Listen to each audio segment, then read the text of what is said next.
Hey folks, sorry I just came in from the rain. I just ordered some pizza from this place called Giovanni's.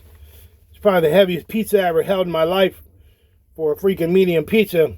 But they put a lot of shit on that pizza. I'm gonna eat that tonight. Monday Night Raw's on tonight on Netflix. I'm gonna watch that. That's like my soap opera. So a couple of y'all have been asking to post some more content. And I'm gonna turn out the lights here. I'm gonna get this thing straight. Oh shit, I'm gonna fall all over myself. You don't see this shit. Okay, hold on. Bing. Alright. I'm gonna pull the curtain. I'm gonna play this. It's called Mental Health. I want y'all to enjoy. I'm gonna post some other content. The audio version fell through with this stupid ass company I was trying to work with. No more. I'm doing everything myself. So for free, I'm going to start posting audio versions on my platform and post a couple of them so when I do my podcast. So it's fucking raining. There's cats and dogs outside. All right, peace. I'm out and enjoy. Let me make sure we're here. Make sure the shit's all straight. All right. Let's do this. I am the voice of the voiceless. Mental health. The types of mental illness that we as individuals encounter inherited from our family members or through witnessing traumatic events like the deaths of a family member or war or some type of sexual experience. Today, there are so many different mental illnesses that I will not have time to address, but I will point out a few and their definitions. With many types of psychiatric disorders or mental illnesses, be hopeful that there could be a cure. You just have to find the toolbox or the tools for your toolbox and explore the opportunities that could take you away from all the loneliness and hurt that you are feeling deep inside. An amputee, a burn victim, or some relentless memory from an explosion or a roadside bomb or some other horror you as an individual have witnessed. That automobile accident you saw on your way back home, or, someone that was involved in a tragic event.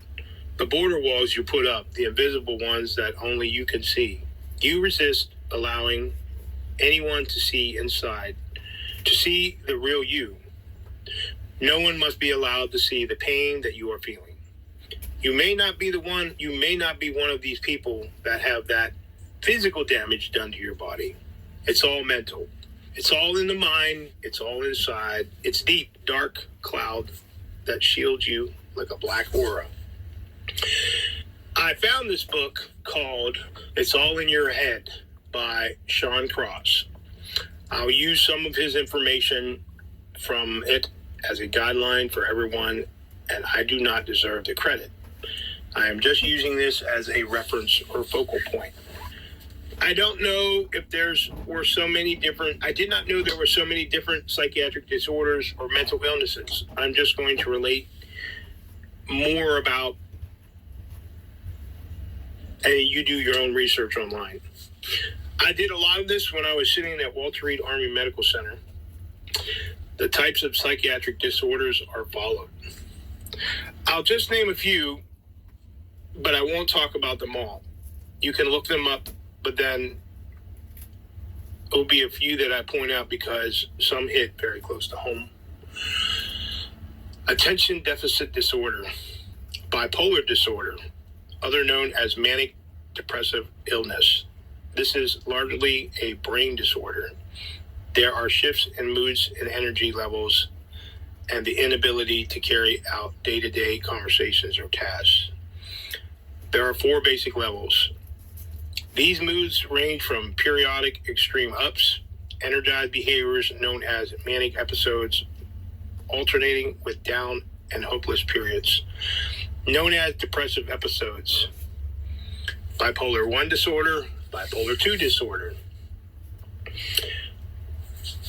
Body integrity identity disorder, borderline personal disorder, generalized anxiety disorder.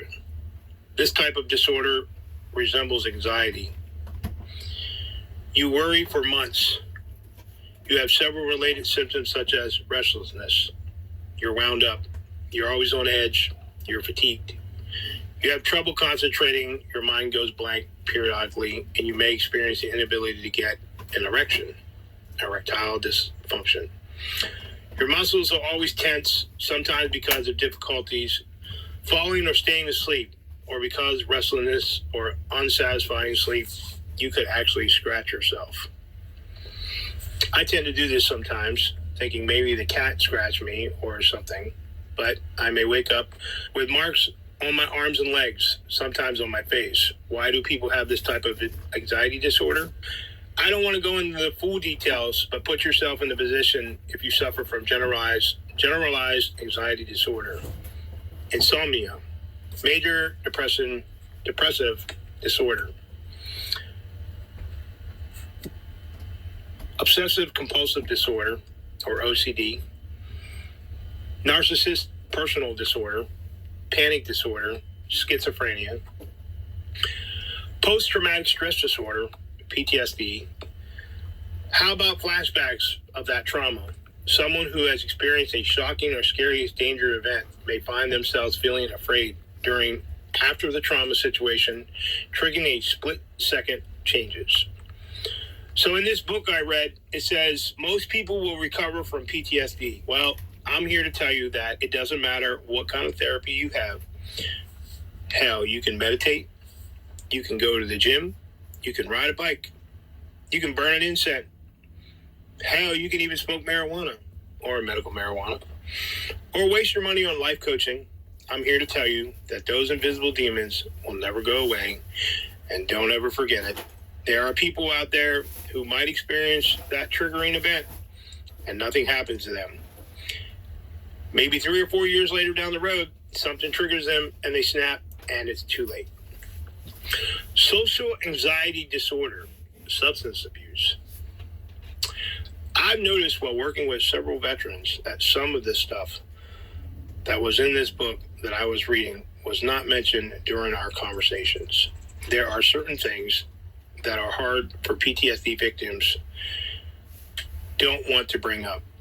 When speaking to these types of individuals, like veterans, you should never ask, how was combat? Did you like it? Did you kill anybody? Did you kill anyone? Or would you go back?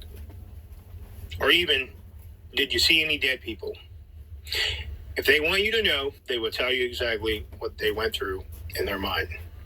Sometimes you have to watch how you speak to them because you could trigger them and they could absolutely snap.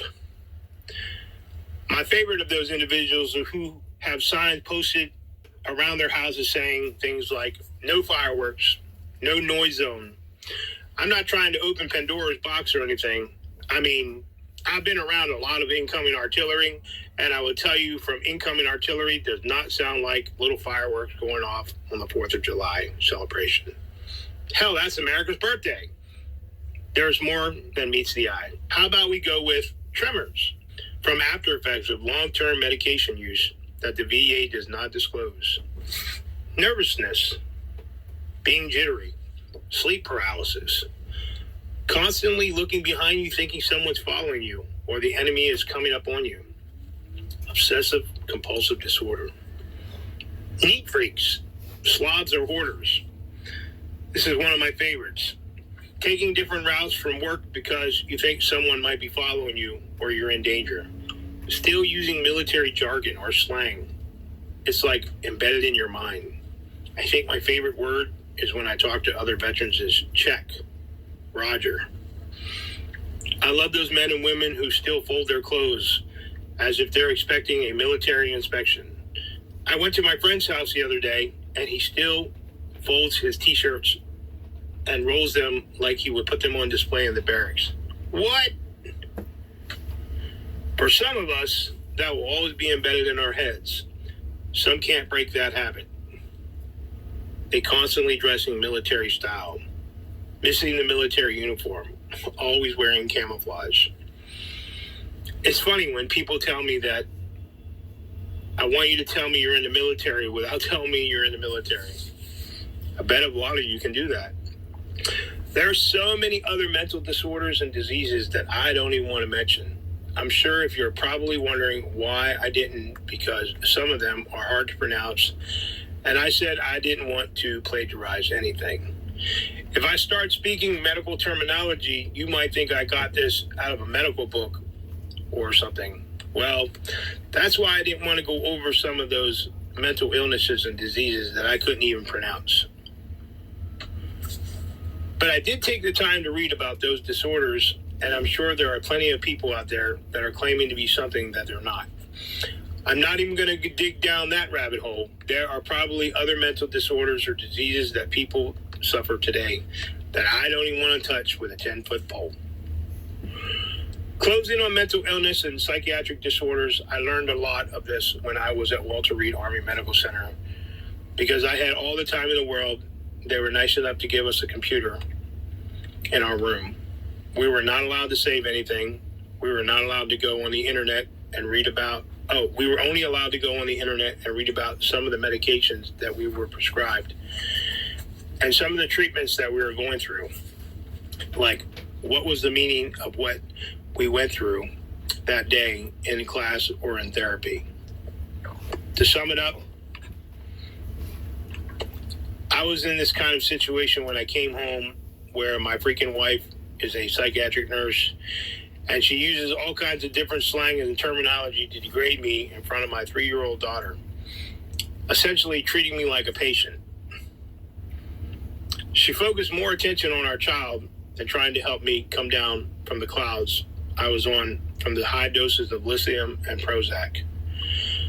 And when I say high doses, I'm not even going to go there. I'll save that for later in the book. I'd advise anyone to see what the World Wide Web can tell you about different psychiatric diseases or illnesses. So I would do it. If you are suffering from any of these types of illnesses or disease, there are many organizations out there. There are many people out there willing to listen to you. You just have to be open. You have to be an open book and not hide it, because people who hide it tend to die inside. People who hide it tend to close themselves off from the world and are in a locked box or or not safe. They eventually suffocate and die. In closing, if you are one of these people and you have been in any of these situations, I would have some kind of toolbox app downloaded on your phone that you can immediately use to take yourself out of that situation. Or use the emergency contact numbers at the end of this book. There are contacts for different organizations.